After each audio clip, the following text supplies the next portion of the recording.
Hola, ¿cómo están? Estamos en una nueva entrevista en temas internacionales, especialmente temas europeos, en el canal de YouTube del Programa de Estudios Europeos de la Universidad de Concepción. Habíamos quedado comprometidos con Thomas Sparrow de un segundo capítulo para conversar esta vez de las relaciones transatlánticas, las relaciones entre Europa, la Unión Europea, en especial Alemania, donde él se encuentra, y Estados Unidos. Thomas es corresponsal, periodista colombiano, además es corresponsal para la Deutsche Welle en inglés y además para el canal France 24 en español. ¿Cómo estás, Tomás? Pues muy feliz de estar otra vez contigo. Ya habíamos hablado, creo que fue en diciembre, tuvimos una conversación larga, entretenida sobre una cantidad de temas en ese entonces y como tú dices, quedamos con la promesa de volver a hablar una vez Biden asumiera la presidencia de Estados Unidos, una vez, digamos, ya empezara a vislumbrarse un poco cómo va a ser la nueva relación entre Estados Unidos y la Unión Europea y en particular con Alemania. Y para mí es particularmente importante eso porque antes de estar aquí en Alemania, yo llevo 6 años ya en Alemania, pero antes de eso estuve como corresponsal en Washington y antes de eso estuve como productor de la BBC en la Florida. Así que casi que los últimos 10, 11 años de carrera han sido entre Estados Unidos y Europa y por eso para mí es como el tema central al cual me dedico como periodista. Bueno, por eso que aquí vamos a exprimirte al máximo, justamente para conocer tu visión, tu experiencia, tantos años justamente viendo, estudiando lo que es Estados Unidos, en la evolución dentro de Estados Unidos y al mismo tiempo esta evolución en sus relaciones con Europa y particularmente con Alemania. Lo primero que te quiero preguntar es si te sorprendió o no finalmente el triunfo de Biden. ¿Qué podrías destacar de esa campaña? ¿Qué podrías destacar en particular? Primero nos vamos a centrar en Biden, después ya más tiempo a Donald Trump, pero en especial en la campaña, y ya que tú además fuiste corresponsal y viste otras campañas, ¿qué distinto tuvo Biden que le faltó a Hillary Clinton o que pudo lograr esta vez traspasar un mensaje Biden que no logró hacerlo en la campaña anterior Hillary, pese a que terminaba el mandato de Obama? Yo tuve la fortuna de conocer a Biden personalmente cuando estaba en Washington, cuando él era el vicepresidente de Obama, porque en ese entonces Biden dentro de la Casa Blanca era el encargado de las relaciones con América Latina. Biden viajó muchas veces a América Latina como vicepresidente de Obama, estuvo encargado también de todo el tema migratorio con América Central y en ese entonces yo era el corresponsal de la BBC en Washington, encargado precisamente de la relación entre Estados Unidos y América Latina. Así que tuve la posibilidad de, pues, de estar con él en la Casa Blanca, de conocer de cerca también a su equipo de trabajo. Y lo que me impresionó en ese momento, yo era un periodista bastante joven en ese momento, pero lo que me impresionó es que Biden es sin duda una persona que conoce todos los detalles políticos de Washington. Es un político que lleva muchísimo tiempo en Washington, en diferentes funciones, en diferentes capacidades, y creo que ese es un punto importante a la hora de los retos que va a tener en los próximos 4 años, sobre todo, digamos, con un Congreso dividido, con un país muy dividido. Él creo que tiene las capacidades, y especialmente también por su equipo, de poder trabajar muy de cerca con el Congreso. Otro tema que me impresionó mucho y que creo que desde acá en Europa se ve como algo, como un descanso, es el hecho de que Biden conoce muy bien temas de política exterior no solamente América Latina, por supuesto, como te digo, él era el encargado dentro de la Casa Blanca de los temas de América Latina, sino también temas transatlánticos, temas de cooperación con Europa y la escogencia de su secretario de Estado, el señor Blinken, que es una persona que habla francés, que conoce Europa muy bien, que tiene también una historia personal con Europa, creo que va a servir mucho para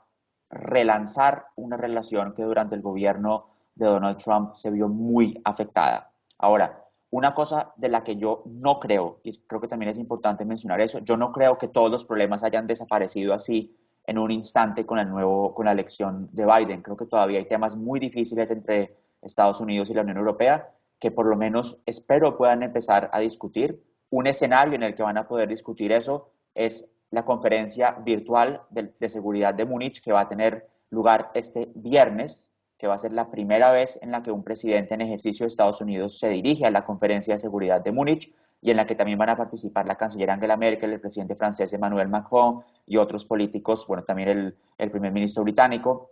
que va a ser la primera opción real de Biden como presidente de mostrar cuál es su visión para Europa. Ahora, tú me preguntabas sobre la diferencia entre Biden y otros candidatos y otras épocas, y es que yo creo que Biden en parte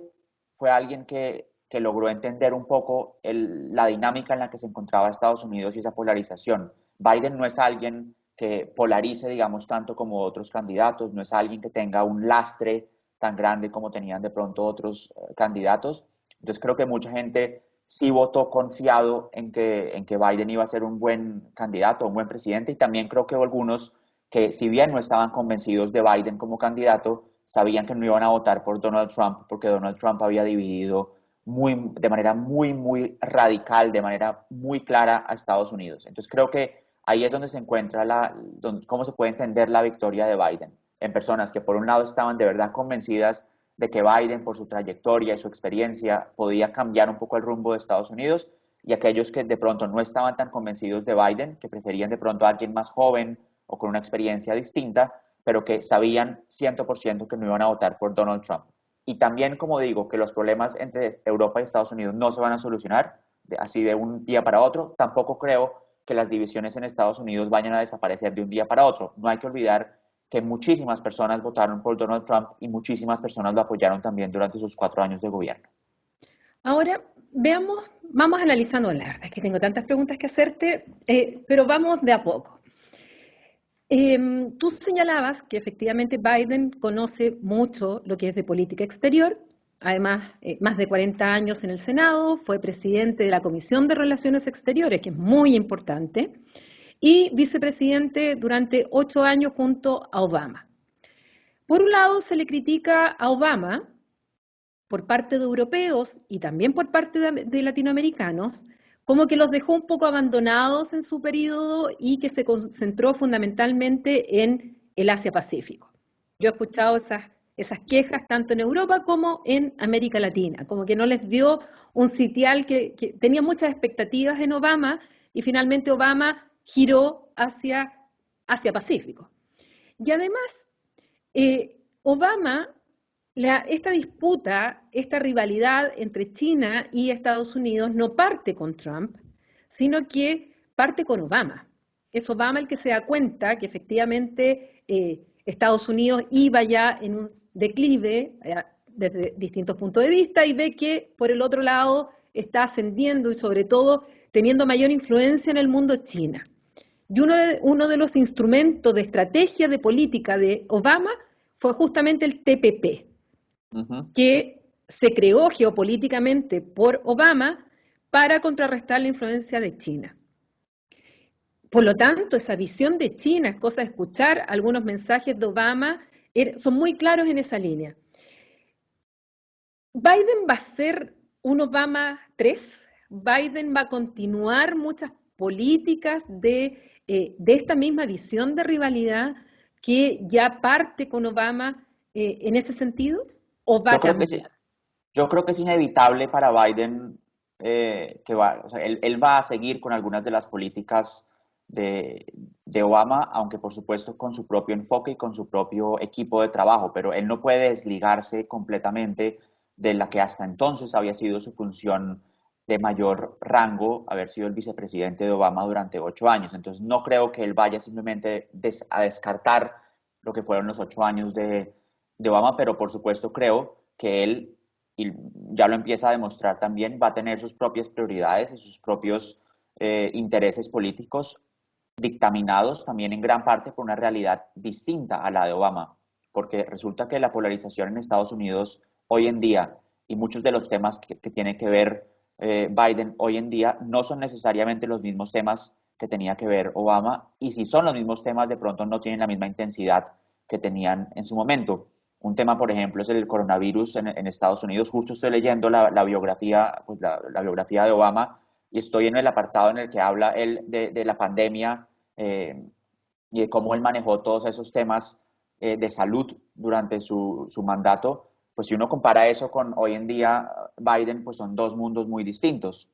Si uno compara la economía también, la economía que heredó Obama es una economía distinta a la que hereda Biden, aunque en ambos casos hay problemas económicos muy grandes. Obama entró al poder con una crisis económica muy grande, Biden entra al poder en una crisis económica muy grande. Entonces creo que obviamente va a haber cierta continuidad, pero también creo que el mundo es distinto en muchos aspectos y que Biden obviamente va a tratar de imponer su propio sello. Y cuando tú hablas de los problemas que va a tener Biden en materia de política exterior, muchos son temas que sin duda vienen de antes de Donald Trump, que vienen de Obama y que incluso también vienen de antes de Obama. A veces uno cree que Donald Trump fue una ruptura completa, que es un mundo antes de Donald Trump y después de Donald Trump. Y resulta que algunos de los temas entre Europa y Estados Unidos son temas que venían de Obama, que continuaron con Trump y que continuarán con Biden. Uno de los temas que más se discute ahora aquí en Europa y sobre todo aquí en Alemania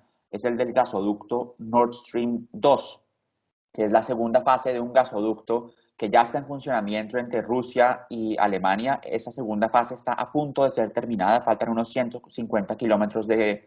construcción y es algo que defiende Rusia, que defiende Alemania, pero a lo que se opone Estados Unidos, incluso con sanciones, a lo que se oponen muchos países de la Unión Europea y algo que visto desde Estados Unidos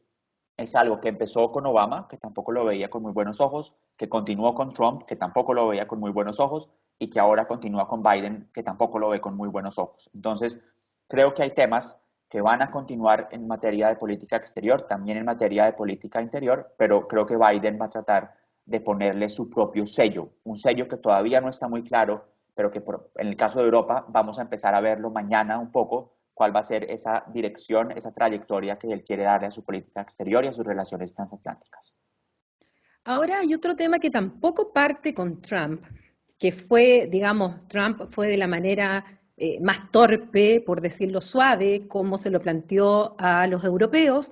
pero que parte con Obama. Y venía de antes, pero Obama finalmente llega a un acuerdo con los países, y me estoy refiriendo a la OTAN, y sobre todo lo que los países tienen que destinar en su, digamos, cuánto gastan en política de defensa, y el 2014, tras bastante presión de Obama, los europeos, o sea, no solo los europeos, digo, los miembros de la OTAN, que no es lo mismo que la Unión Europea para quienes nos escuchen, se comprometen a destinar al menos el 2% de su Producto Interno Bruto en defensa. Porque no es que paguen cuotas a la OTAN, sino que ellos destinan en defensa este porcentaje del Producto Interno Bruto, y del cual, si no me equivoco, son solo 5 los países europeos que cumplen con esto, y entre los cuales no está Alemania, no está Francia, y ya habían llegado a este acuerdo con Obama. Obama presionó para decirle a los países, bueno, basta que sea Estados Unidos quien siga soportando el mayor gasto de la defensa europea, ya llegó el momento en que ustedes ahora empiecen a invertir más en defensa, cosa que aliviane también las cargas de Estados Unidos, y se llegó a este compromiso, pero que no se ha cumplido. Viene Trump y de manera bastante brutal, cuando inauguraron la nueva sede de la OTAN ahí en Bruselas, en una de las comunas, bueno, vimos las imágenes y vimos cómo Trump en el fondo regañó de una manera terrible a los jefes de Estado, y vimos esa otra imagen donde le pegaste un codazo al primer ministro Montenegro para salir él de frente. Entonces, pero más allá de esa figura o esa caricatura que quedó y los memes que circularon, resulta que fue Obama quien partió con esto. ¿Qué va a pasar con Biden y esa presión frente a los países, sobre todo de la Unión Europea, que forman parte de la OTAN, en que gasten, destinen este 2% al menos del Producto Interno Bruto en materia de defensa? Yo, en efecto, varias veces recordaba también durante mis intervenciones como periodista que el tema de la presión estadounidense para que los países europeos y en particular Alemania pagaran más en materia de defensa era algo que también ya se había visto durante el gobierno de Obama. Yo lo vi también en persona, tanto en Washington cuando estaba ahí, como en visitas de Obama a Europa. Las últimas visitas de Obama a Europa, me acuerdo de una, por ejemplo, en Hannover, en la que estuve, que cubrí, en la que él también mencionó el tema de la OTAN y que le gustaría ver a Alemania incrementar su materia de sus gastos en defensa. La respuesta alemana a esto ha sido consistente en el sentido de decir, sí, nos comprometimos en esa cumbre que tú mencionas de Wales a buscar el 2% en materia de defensa, pero Alemania no lo ve solo como un 2% en, qué sé yo, compra de armas o en defensa específico, sino Alemania dice, por un lado, han aumentado los gastos en defensa, Alemania los ha aumentado en los últimos años, no al nivel que quisiera Estados Unidos, pero los ha aumentado. Y dos, Alemania lo ve como algo mucho mayor que simplemente el gasto en defensa. Alemania dice, por ejemplo, que en materia de desarrollo en regiones menos favorecidas o en materia de apoyo humanitario o en materia de otro tipo de asistencia, Alemania cumple un rol importante que también debería ser tenido en cuenta cuando uno habla de defensa y de defensa internacional. O sea, que no es solamente comprar equipos militares, sino que también es mirar a ver cómo se combina esa compra de equipos militares con asistencia humanitaria, por ejemplo. Entonces, esa es la visión que ha presentado Alemania. Trump lo que hizo fue muy a su manera, que para algunos es buena, para otros no, criticar muy fuertemente y muy abiertamente a Alemania, diciendo que era delincuente, que Alemania no estaba pagando sus cuentas, que Alemania no estaba haciendo lo que le tocaba. La respuesta alemana siempre fue que es una meta y que Alemania está, como tantos otros países, trabajando hacia esa meta y que el 2% es algo también a lo que se comprometieron todos los países en esa cumbre de Wales, pero que Alemania lo ve como algo mucho mayor que simplemente el gasto en materia de compra de equipos militares. Y ¿Qué, ¿Qué va a pasar con Biden? No creo que vaya a cambiar. O sea, yo creo que en ese sentido Estados Unidos va a seguir poniendo la presión para que los países europeos y en particular Alemania, siendo quizás el país más importante de la Unión Europea en esos temas, aumente su política, aumente sus gastos en defensa, aumente su participación militar también o su participación por lo menos en temas de conflicto y paz a nivel internacional. Pero también está el otro lado, y el otro lado es que Europa también, y hay una discusión que seguramente tú viste también en Bruselas, se está discutiendo mucho sobre cómo aumentar las propias defensas europeas, los propios sistemas de defensa para no depender exclusivamente de que Estados Unidos responda en cualquier momento. Esa es una discusión que todavía está hoy, que continúa en su momento, o sea, ¿cuál puede ser el rol de Estados Unidos actualmente en momentos en que está dividido, en momentos en que se ha cuestionado también su liderazgo internacional y cuál puede ser el rol que juega Europa también en momentos en que Europa está discutiendo desde hace mucho tiempo también cómo puede ser ese rol de defensa y de seguridad más allá de lo que aportan en la OTAN. Entonces, todos esos, por ejemplo, son temas que creo que también se van a discutir en la cumbre de seguridad de Múnich y en los próximos meses y que van a ser un elemento esencial en la discusión entre el gobierno de Joe Biden y los gobiernos europeos, en particular en esos últimos meses también que le quedan a Angela Merkel en el poder. ahora en ese sentido, tú haces alusión a este concepto de autonomía estratégica que ya venía desde antes y que en su origen se pensaba desde el punto de vista militar efectivamente, pero que hoy día ya, incluso producto de la pandemia, ya no solo se habla de autonomía estratégica desde el punto de vista de tener armas o un propio ejército, que la historia ha demostrado de la integración que no es fácil para los países romper ese tabú de tener un ejército propio y no solo depender de la OTAN. Bueno, los franceses fueron los primeros que echaron abajo, de hecho, ese proyecto en el año 54, si no me equivoco, cuando echan abajo esta idea de la Comunidad Europea de Defensa. Y fue la Asamblea Nacional Francesa. Después fueron los británicos, fundamentalmente, quienes fueron poniendo palitos ahí a este deseo, pero no solo los británicos, porque también han sido los países de Europa central, los países bálticos, Polonia, etcétera, quienes confían mucho más en la seguridad de la OTAN que tener una seguridad propia. ¿En qué posición está frente a este concepto de autonomía estratégica Alemania? Porque el presidente francés ha planteado ya claramente, y Francia, además por historia, desde De Gaulle en adelante, siempre se han manifestado con un deseo de autonomía respecto de la propia OTAN y respecto de el estar demasiado dependiente, sobre todo en materia militar, de los Estados Unidos. Pero ¿qué pasa con Alemania? Porque Emmanuel Macron habla de efectivamente un ejército europeo, habla de autonomía estratégica en materia de industria, de la industria sobre todo crítica, habla de él por esto de todo el tema sanitario,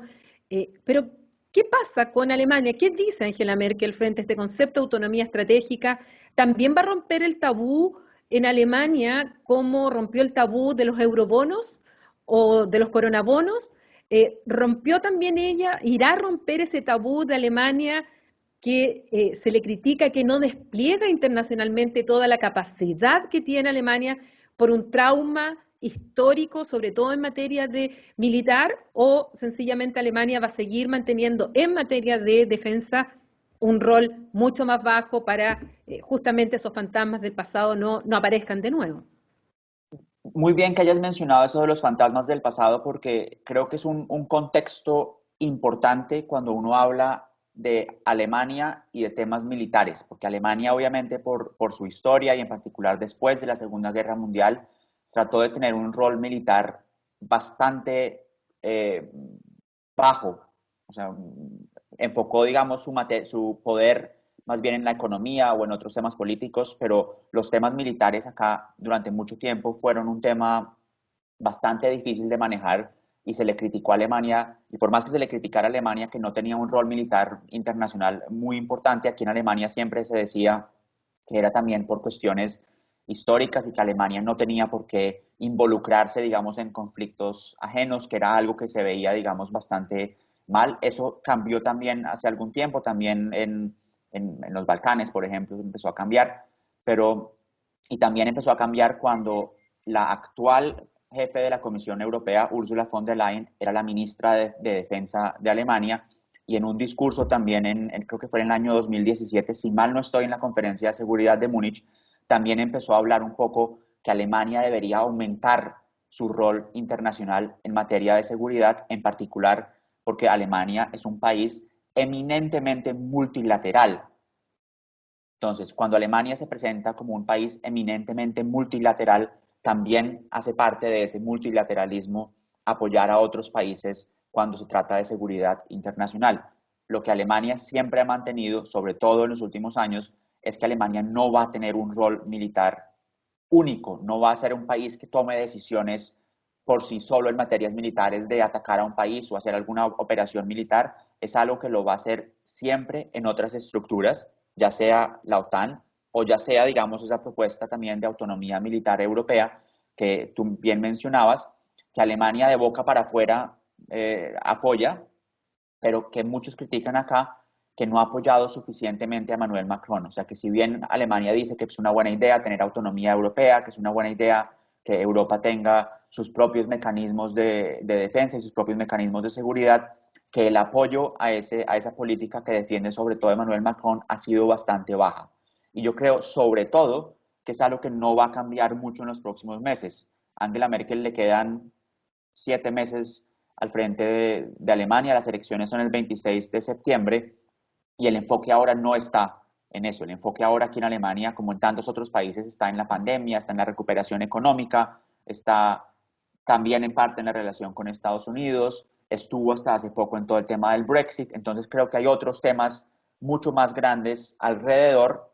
que van a hacer que Alemania no haga un giro radical en su política de defensa en los próximos meses, lo que no significa que pueda cambiar dependiendo de quién asuma la Cancillería una vez pasen las elecciones en septiembre. Pero es importante, sobre todo con esta discusión de la OTAN,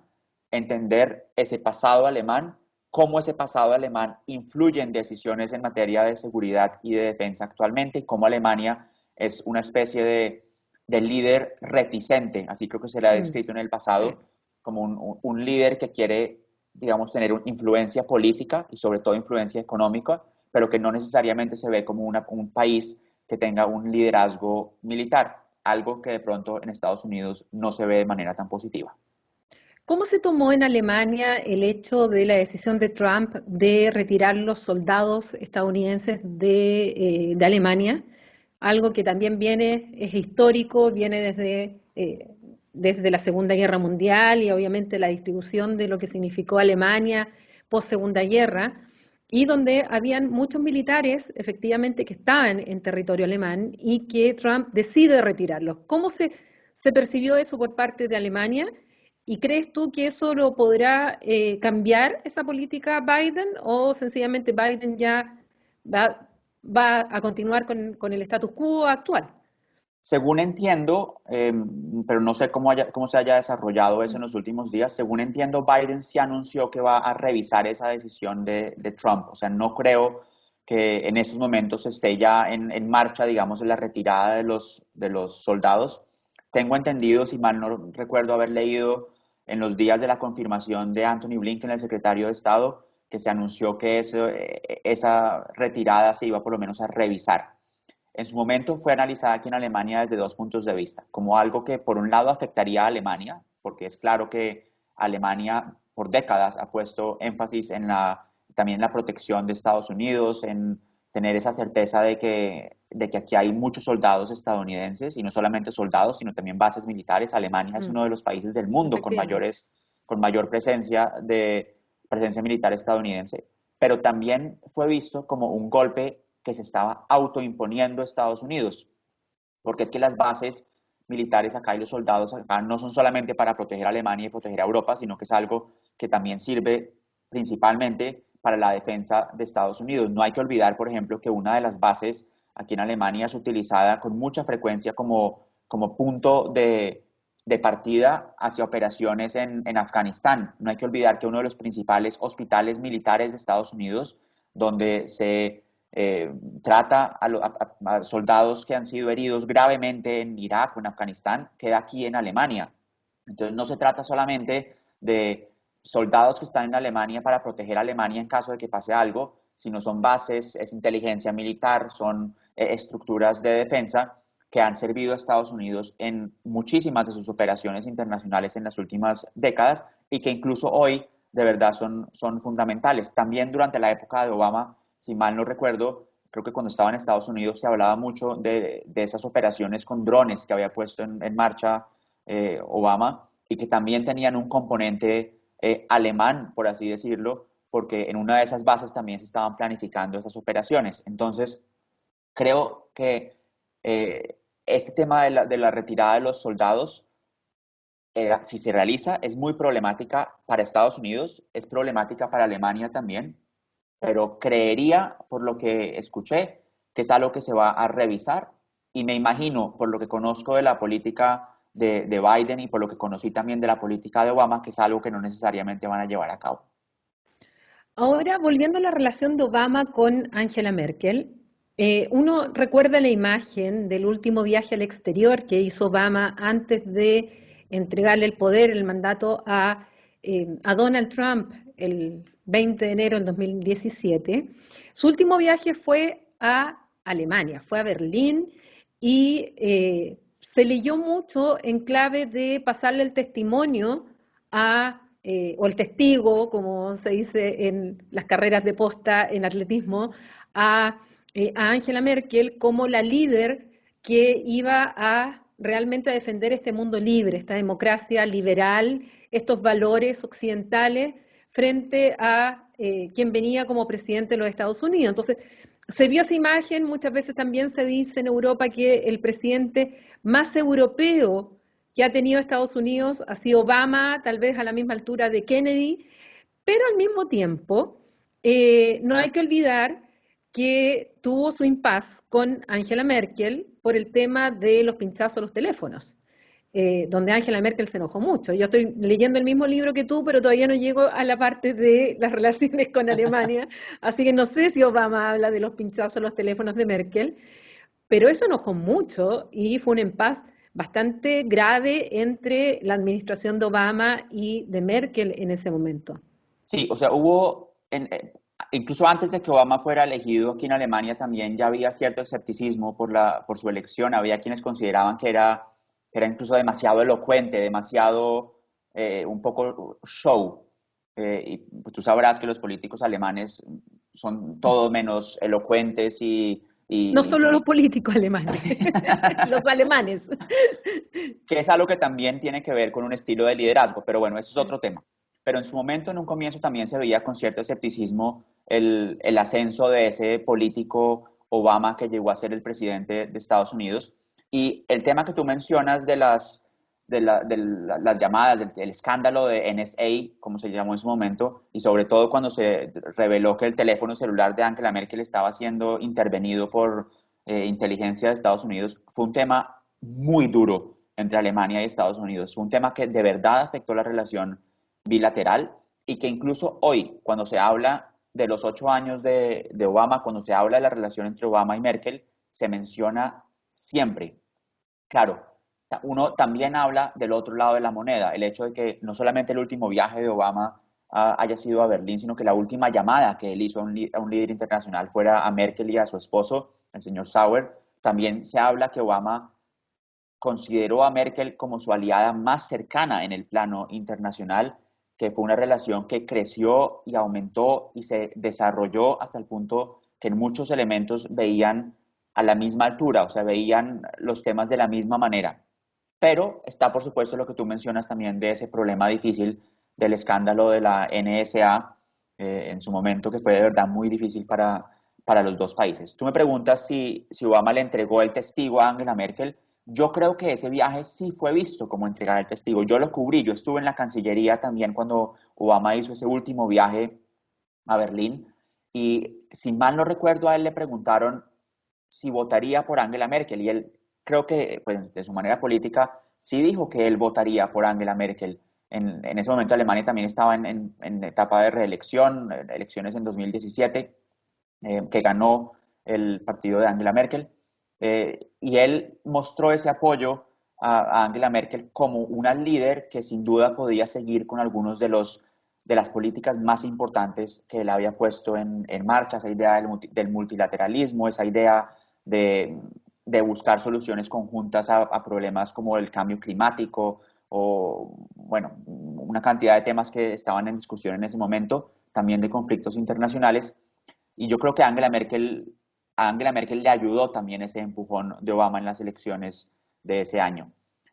No fue la última vez que Obama vino a Alemania. Obama vino después de ser presidente también a Alemania. Joe Biden, de hecho, también vino a Alemania. De hecho, estuvo en febrero de 2019 en la conferencia de seguridad de Múnich. Así que son dos políticos, Obama en su momento y ahora Biden, que han tenido una relación, digamos, cercana con Alemania y con Europa, y en particular también con Angela Merkel. Y ya que hablamos de eso, una de las grandes preguntas en la relación transatlántica va a ser no solamente qué va a cambiar con Biden, sino también qué va a cambiar cuando Angela Merkel deje el poder ahora en septiembre.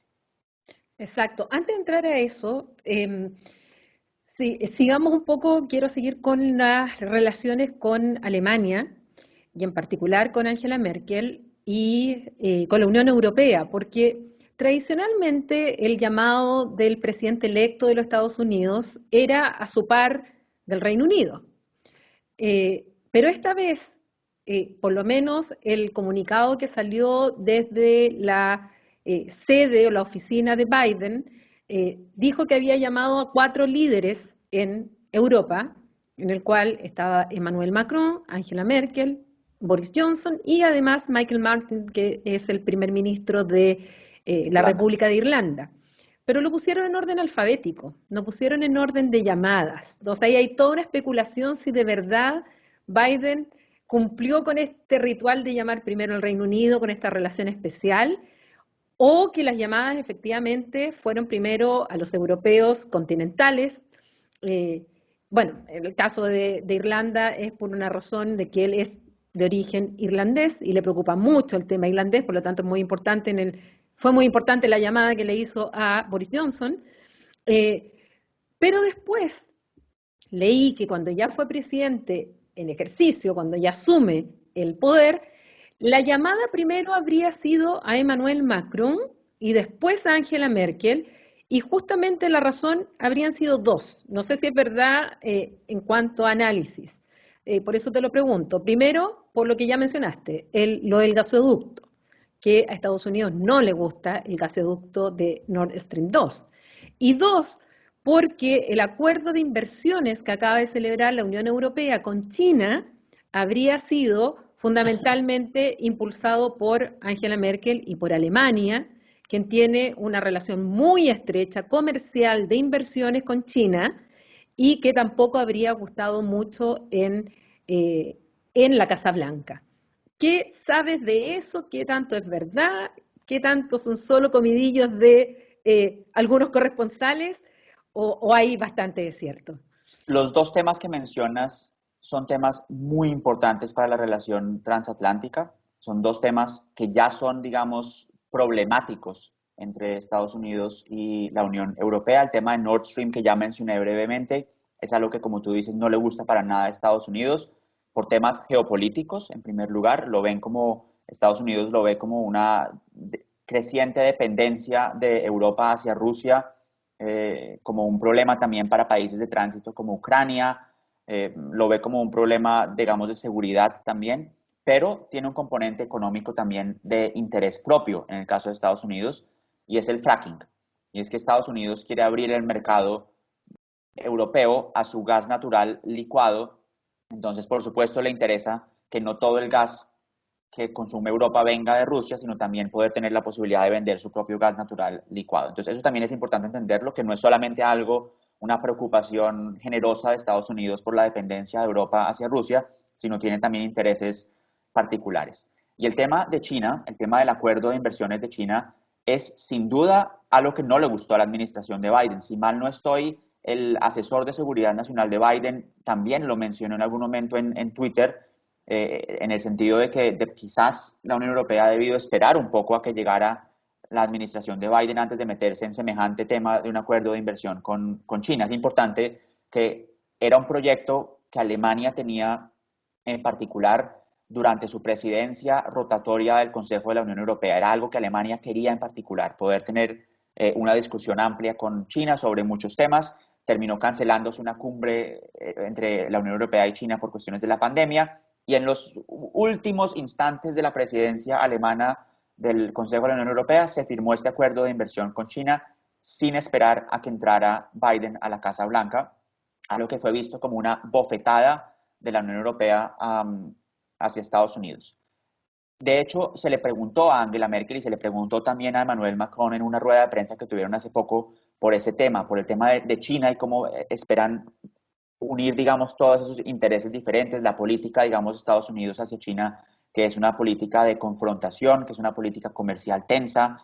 con los intereses europeos que son un poco distintos con el acuerdo de inversión. Y lo que respondió Angela Merkel, lo estaba incluso viendo ahora antes de nuestra charla, es que la Unión Europea va a tener su propia política hacia China, pero al mismo tiempo va a entender que en materia de políticas hacia China, la Unión Europea y Estados Unidos comparten muchos valores. Entonces, hay muchas maneras de interpretar esa frase de Angela Merkel, pero eso quiere decir que en materia china ellos no van a dejar simplemente que Estados Unidos diga y disponga, sino que están pensando claramente en tener una propia política europea hacia China, al mismo tiempo, obviamente, teniendo en cuenta los intereses de Estados Unidos. ¿Qué tan problemático puede hacer eso? Hay muchos análisis que dicen que puede en realidad ser problemático porque Estados Unidos tampoco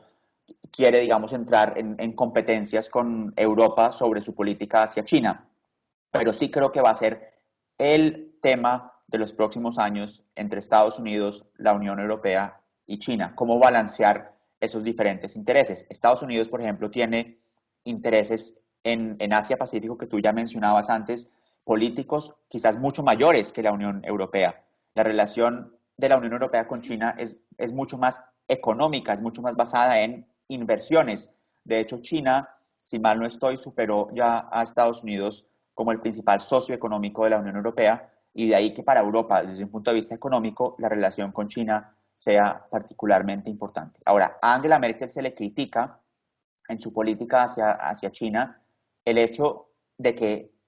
cada vez haya dicho que los derechos humanos son importantes, que hay que poder discutir los problemas que hay en China, ya sea con Hong Kong o con los uigures o con Taiwán, pero que no haya pasado que no haya pasado nada más allá de las discusiones. Es uno de, digamos, de los puntos difíciles del legado de Angela Merkel cuando se mira su política exterior. El hecho de que haya incrementado los intereses comerciales y las relaciones con China, que han servido claramente a Alemania desde un punto de vista económico, pero que no haya hecho más también en los temas problemáticos, como por ejemplo los derechos humanos. Cuando se le pregunta a Angela Merkel, y de hecho estuve hace unos días haciendo una revisión de toda la política alemana hacia China para un podcast de la Deutsche Welle que debe salir en estos días. Eh, Angela Merkel desde el principio dijo que iba a hablar sobre los temas de derechos humanos hacia China, los temas problemáticos, y que esperaba que también pudiera haber cambios en ese sentido, pero si uno mira 16 años después, los cambios en materia, digamos, de derechos humanos en China no es que hayan sido los mejores. No todo es culpa de Merkel, no quiero decir que Merkel tiene el poder de cambiar esa situación, pero creo que Merkel sí ha debido ponerle un énfasis un poco mayor a los temas políticos y no solamente ese énfasis claramente comercial en la relación con China. Justamente eso te iba a preguntar, que es la pregunta que se le hace a muchos de los líderes, jefes de Estado, presidentes, que tienen vinculaciones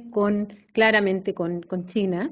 Y se le hace la pregunta, bueno, ¿y qué pasa con los derechos humanos? O aquí son negocios y los derechos humanos los dejamos de lado. Es la típica pregunta que se hace acá. Y yo te iba a preguntar justo eso, ¿cuál era la respuesta? Porque yo sé que a Angela Merkel se lo han preguntado directamente, bueno, ¿qué pasa con los derechos humanos? Eh, Porque el discurso aparece incoherente hacia afuera también. Hace poco estuve en un seminario en el cual estaba Patrick Costello, que es el que está a cargo justamente de las relaciones eh, con América Latina, creo, o de ayuda, no me acuerdo bien el cargo, pero es uno de los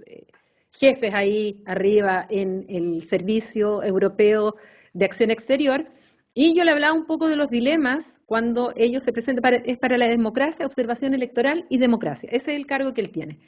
Entonces yo le decía un poco esto del doble discurso de los europeos, porque hablan mucho de democracia, hablan de los derechos humanos, hablan de elecciones limpias, hablan de una serie de temas, sobre todo cuando se trata de América Latina, pero le digo, ¿cómo responden cuando por otro lado están celebrando acuerdos con China sin poner ningún problema de que se trate del gobierno chino, donde hay un partido único, donde hay represión, donde no hay libertad de prensa, donde hay presos políticos, donde no se respetan los derechos humanos? Y al mismo tiempo, cuando también se venden muchas armas. Dentro de los países que más armas venden está Francia y Alemania, dentro de los Así es. cuatro que más venden, junto a los propios Estados Unidos y a Rusia. Entonces, ¿cómo responde Angela Merkel cuando habla de derechos humanos y al mismo tiempo se le interpela respecto a este doble estándar de la propia Alemania que nosotros vemos como casi un símbolo del niño bueno o del el estudiante perfecto, pero tiene estas rayas en el cuaderno? La política alemana hacia China en el gobierno de Angela Merkel ha sido escrita en alemán como Wandel durch Handel, o sea, cambio a través del comercio. Entonces, ahí uno puede entender un poco, uno puede preguntarse si ha sido exitoso o no, pero uno puede entender un poco cuál ha sido la política alemana con China, que también, por cierto, es algo similar a Rusia, ya entro a explicarte por qué, pero la idea es que a través de puentes comerciales, a través de puentes económicos, puedan también abrirse canales de comunicación para discutir otros temas. Alemania no creo que se vea como un país que puede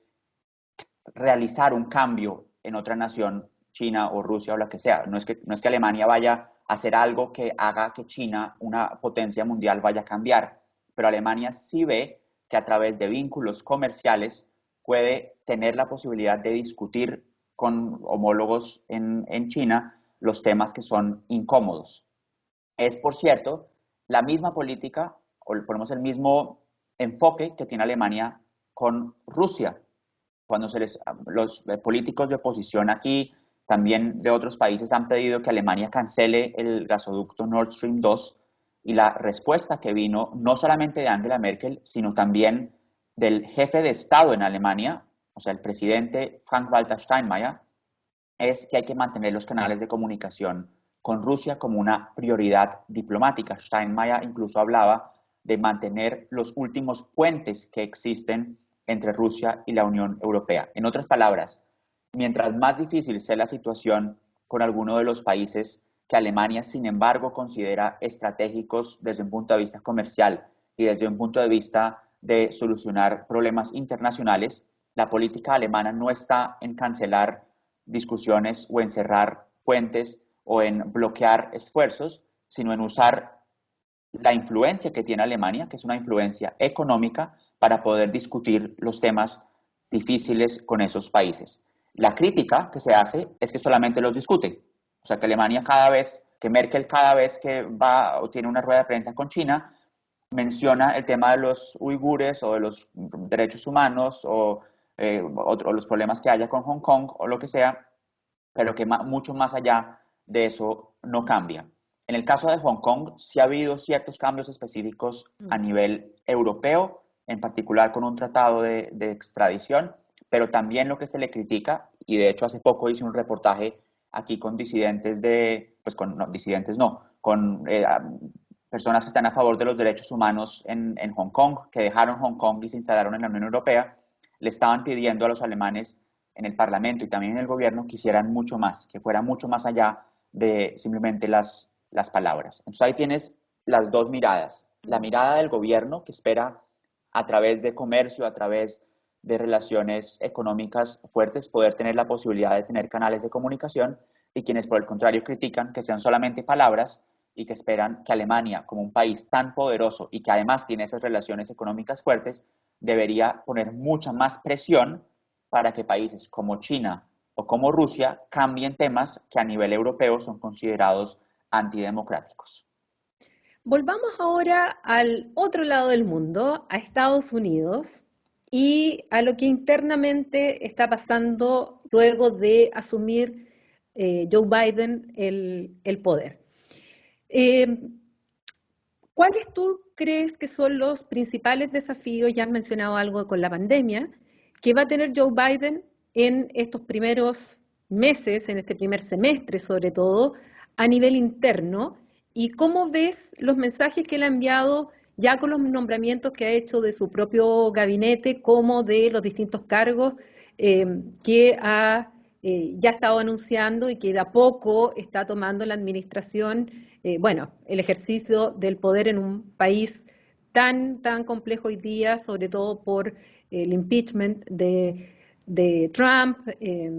y de que Trump va a seguir en la política activa, a diferencia de los expresidentes de los Estados Unidos que normalmente dejaban la política activa, se dedicaban a fundaciones, se dedicaban a escribir libros. Obama se dedicó incluso a producir series para Netflix, pero que no va a ser el caso de Donald Trump. Yo creo que por más que los europeos quisieran que Biden tuviera un énfasis muy grande en temas transatlánticos, creo que el enfoque que él va a tener en los primeros meses y quizás años de su gobierno va a ser eminentemente local, va a ser eminentemente nacional, no solo por el tema de la pandemia que ha afectado a Estados Unidos de manera muy grande, ya lo veíamos también en las cifras de infectados, en las cifras de muertos. Ese va a ser sin duda el reto más grande que va a tener Biden en sus primeros, diría yo, años de gobierno. No solamente el tema de vacunación, sino también de cómo recuperar la economía del país, cómo volver digamos, tener una estabilidad en ese sentido. Y creo que por el otro lado está el tema de la división política y social en Estados Unidos, que es una división muy grande. Ya se veían algunos elementos de esa división política y social también con Obama. O sea, yo creo que no es algo que Donald Trump haya causado solamente él apenas llegó a la Casa Blanca. Incluso alguna vez leía un análisis con el que no todos estaban de acuerdo, pero que me pareció interesante, diciendo que en algunos casos Donald Trump también era un resultado de esas políticas centristas de Obama que buscaban no polarizar, pero que a la vez dejaban los extremos un poco descubiertos, y que él supo aprovechar esos extremos descubiertos, sobre todo un extremo descubierto, digamos, crecer políticamente. Vuelvo y digo, es una postura controversial, hay gente que no está de acuerdo con eso, pero me llamó la atención cuando lo leí. Entonces, la división viene de Obama creció notablemente con Trump, creció a niveles que creo que nadie quisiera ver, o sea, ni en Estados Unidos ni fuera de Estados Unidos. Los que observamos ahora Estados Unidos de lejos, que tuvimos la posibilidad de estar ahí, yo lo veo con tristeza, o sea, el tema del asalto al Capitolio es una vergüenza.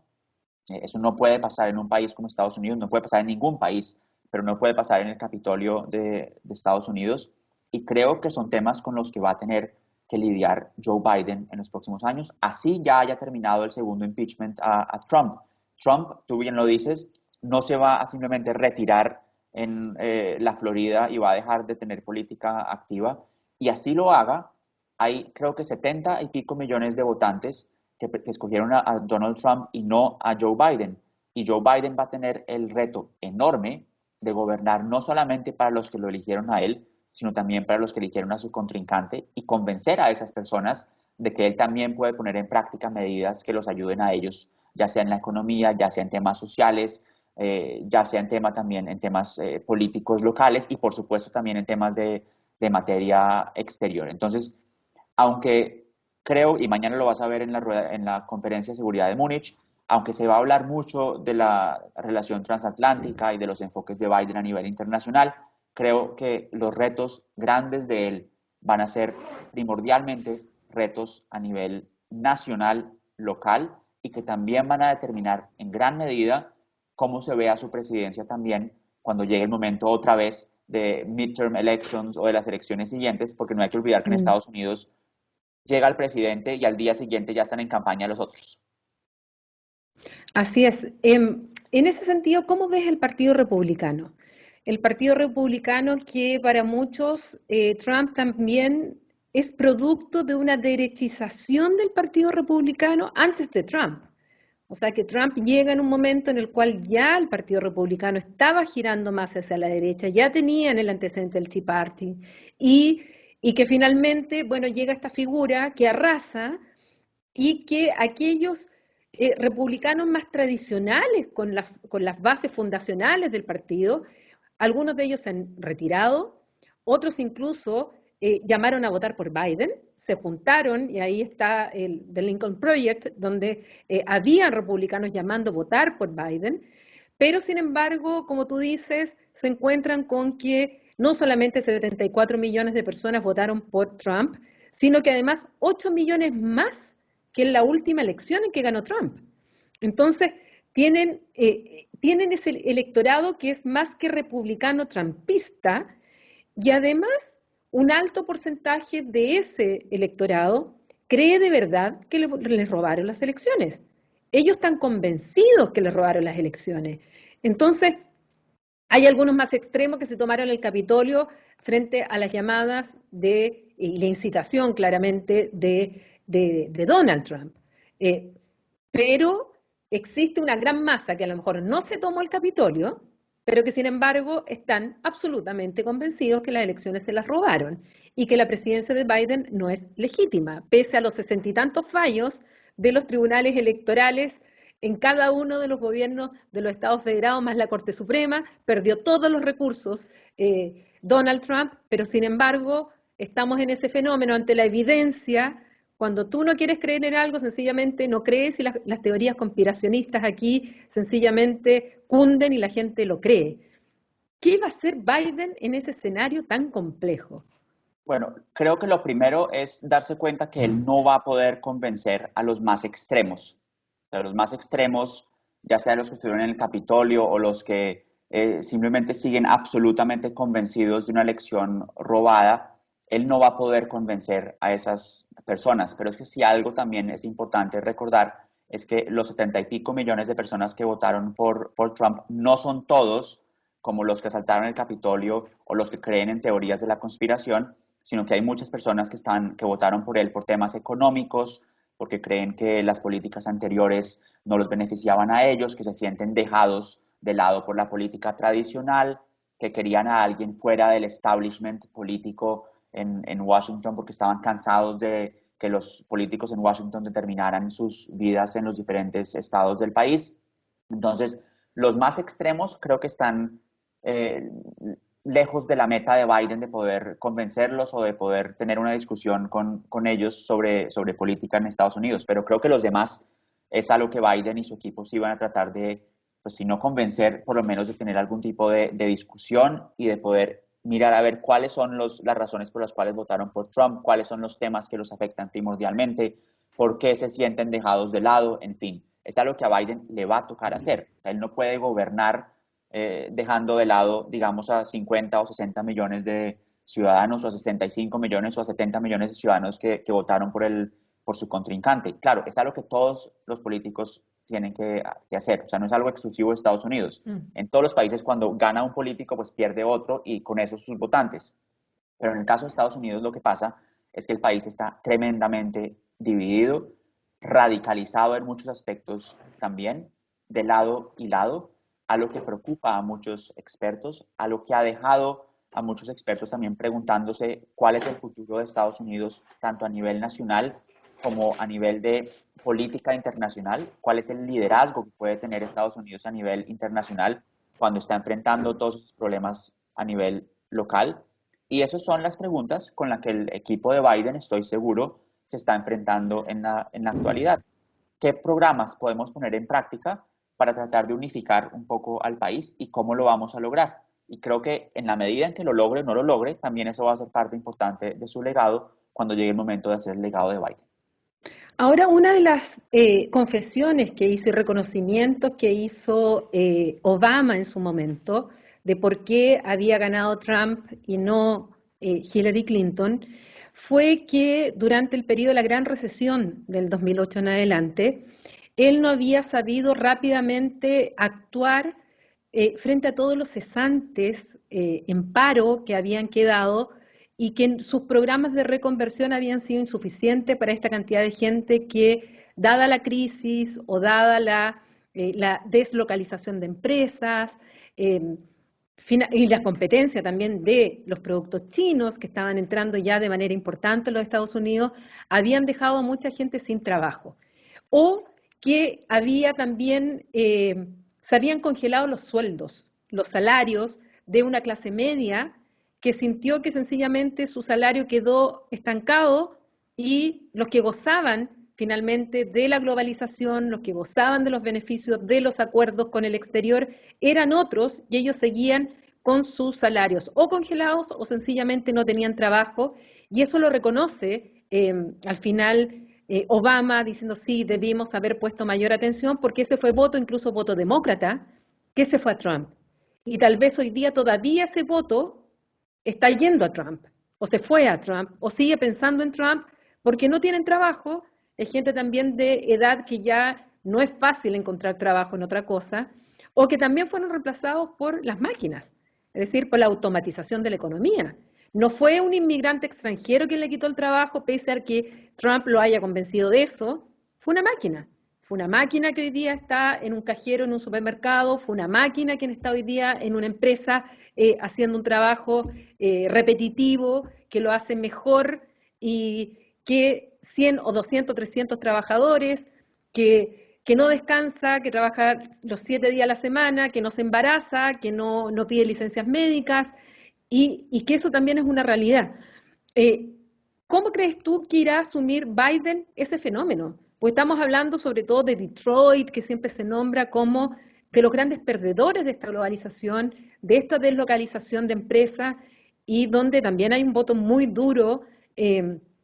para Trump, tal como tú Es lo que señalas. ese es el lado negro de la globalización. O sea, yo hice una maestría aquí en Europa sobre temas de globalización y ese es en efecto el lado oscuro. La globalización tiene muchas ventajas, todos lo sabemos, pero también tiene un lado, digamos, negativo y es un lado negativo que se está evidenciando no solamente en la política de Estados Unidos, sino también en las políticas de varios países europeos. Esa idea de que muchos se sienten simplemente, ya lo decía antes, dejados de lado por la globalización, que sienten que ya no son parte de los proyectos políticos porque han sido reemplazados, como tú bien dices, por máquinas o por personas de otros países, en fin. Y eso es algo que se ve en Estados Unidos, que ya veía también Obama con la crisis económica y va a ser algo con lo que Biden también va a tener que lidiar porque está enfrentando una crisis económica muy grande y va a tener que mirar a ver cómo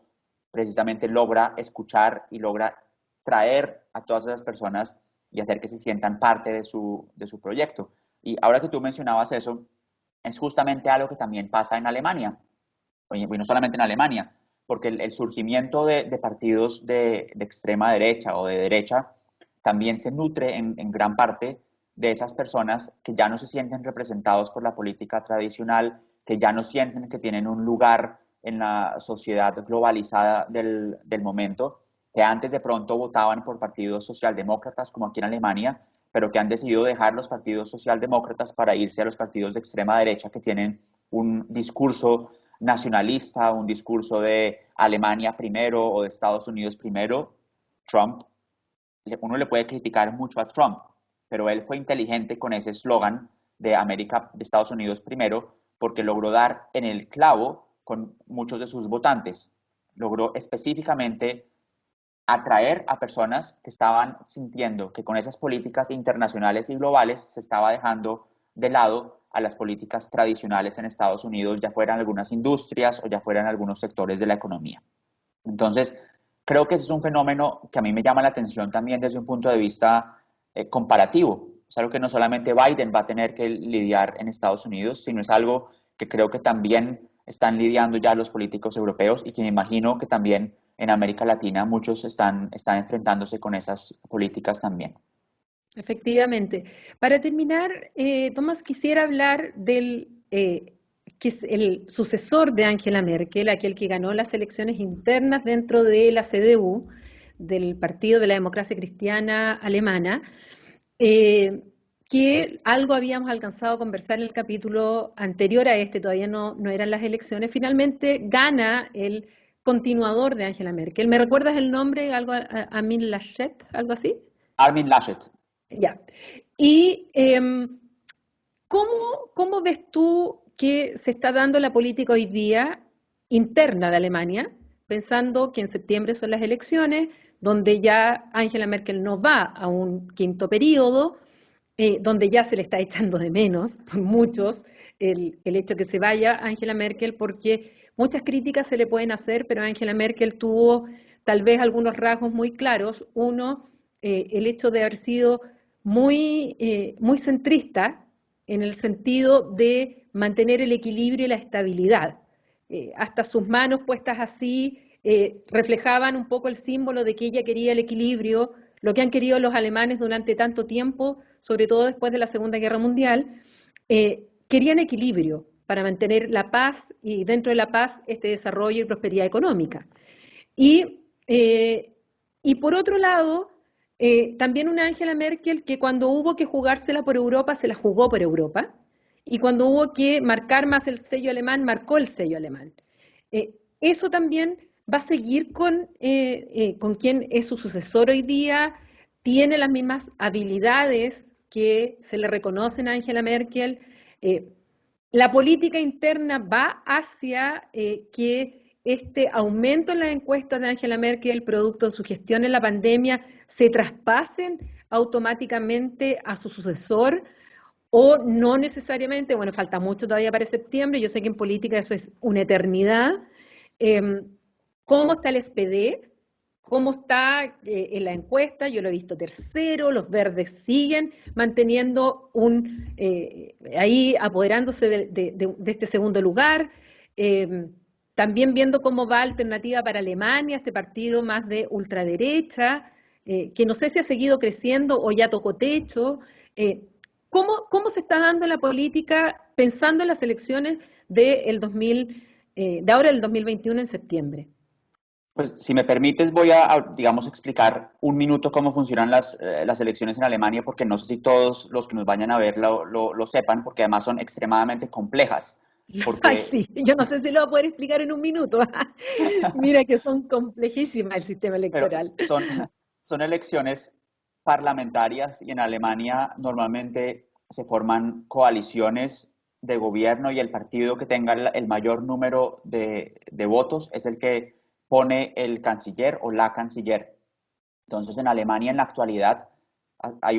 lo que se llama una gran coalición, que es una coalición entre el partido de Angela Merkel, que es el CDU, el partido hermano del partido de Angela Merkel, que son los conservadores en Baviera, y los socialdemócratas del SPD. Hasta ahora, o sea, en el pasado, eran siempre los conservadores o los socialdemócratas con un partido relativamente, digamos, chiquito, formaban la coalición, ya fueran los liberales o los verdes. Pero la política alemana, como la política en tantos otros países, se ha polarizado tanto que hay más partidos ahora en el Parlamento y por tanto la porción, digamos, política que tiene cada partido es menor, lo que hace más difícil buscar una coalición. Ya Angela Merkel lo vivió en carne propia tras las elecciones de 2017, cuando duraron meses tratando de buscar una coalición en ese entonces con los verdes y los liberales, no lo lograron y el resultado fue volver a una coalición con los socialdemócratas, es decir, los dos partidos más grandes de Alemania o los dos bloques más grandes de Alemania formando un gobierno. El punto positivo de eso es que a Angela Merkel le quedó muy fácil y le sigue quedando muy fácil pasar legislación, o sea, que se apruebe.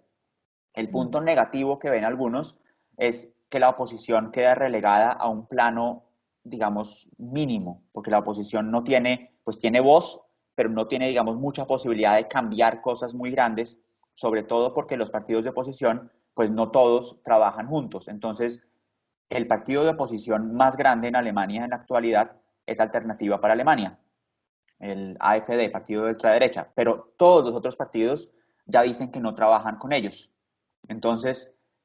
la oposición no puede juntarse como oposición para cambiar política en Alemania. Pero bueno, esa es, digamos, la explicación en un minuto sobre política alemana. Lo que puede pasar de aquí Pensé que ibas a entrar a explicar el sistema electoral,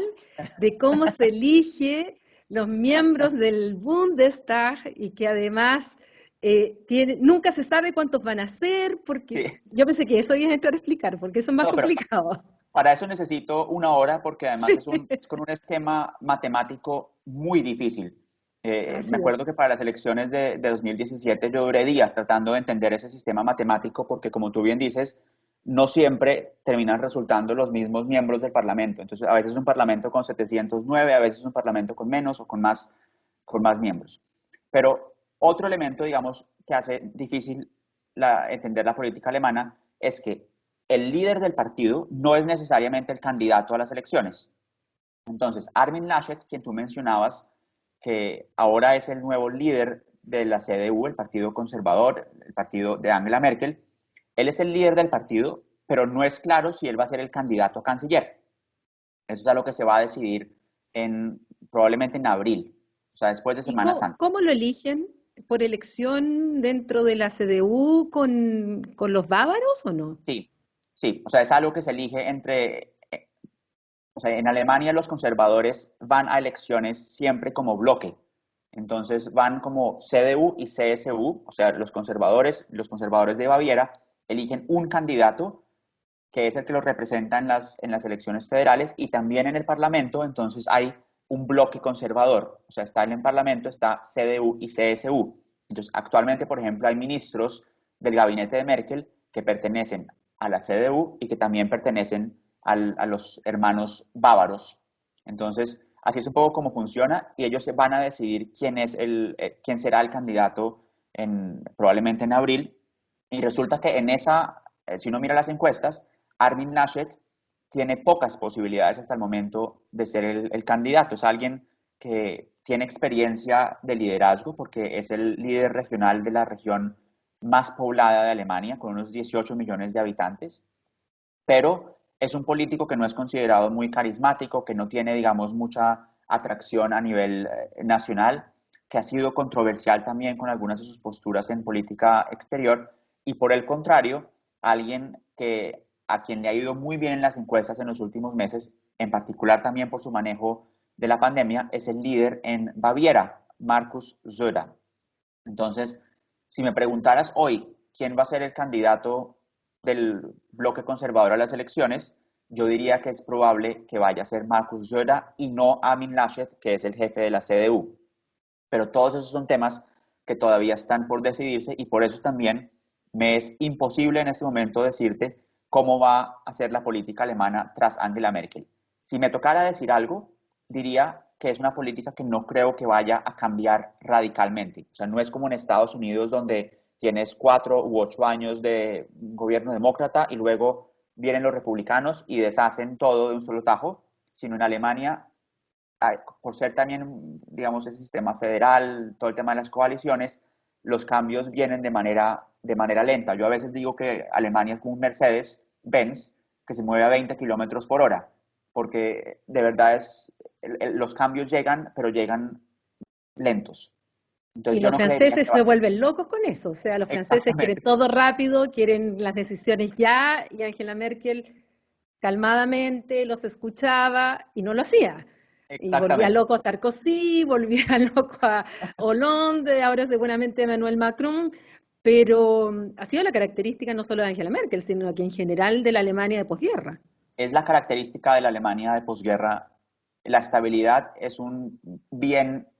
muy valorado aquí en Alemania y es algo que todos los políticos del país de alguna manera valoran, por más que quieran cambios de un lado o del otro. Pero yo no conozco personalmente a ningún político, bueno, quizás algunos de pronto de la ultraderecha, que quieran cambios radicales en Alemania. Entonces, si me tocara hoy con una bola de cristal decir cómo va a ser la política alemana en unos años, diría que probablemente no vaya a cambiar radicalmente y me imaginaría que la principal coalición, a juzgar por los datos de hoy, va a ser entre el bloque conservador y probablemente los verdes,